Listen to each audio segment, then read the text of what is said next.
адам қайтыс болады ғой. Сол кезде жаңағы кісілер айтады, жақсы адам еді, Аллаға да жақсы адам керек екен ғой деген сияқты сөздер естігенсіздер ме? Аллаға да жақсы адам ерте өледі деген сияқты. Мен айтар едім, бауырлар, ажалы келген өледі. Жалпы адам баласының жаманы жоқ негізі. Алла Тағала Құранда айтады ғой, лақад халақнал инсана фи ахсани тақвим. Біз адам баласын көркем етіп жаратқанбыз дейді. Адам баласы көркем, адам баласы жақсы. Бірақ адамды жаман қылатын не дейді? Оның кейбір жағымсыз іс әрекеттері оны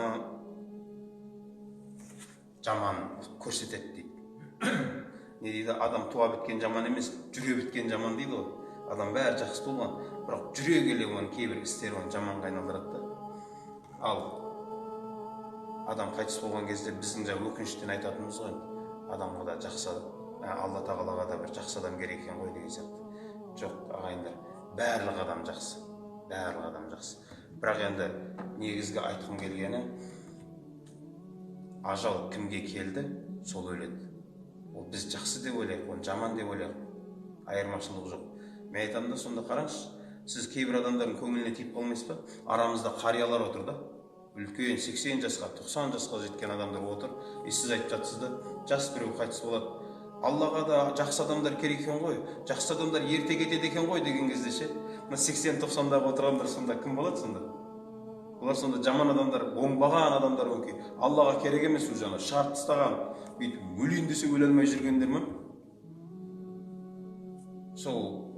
Сол нәрселер дұрыс сұрақ түсіну керек деп ойлаймын. Кімге Алла Тағала айтады ғой, күллу нафсин заиқатул маут, әрбір жан егесі өлімнің дәмін татады, сумма илайна туржаун деген қарасаңыз, қайтасыңдар демейді. Раббыларыңа қайтарыласыңдар дейді. Не дейді? Алла Тағала қалаған уақытында алады сенің жаныңды. Өзіңнің қалаған уақытында емес, сен қайтпайсың, сен қайтарыласың дейді. Сол үшін адамның бәрі жақсы. Ал қайтыс болған адам жайлы дұрыс.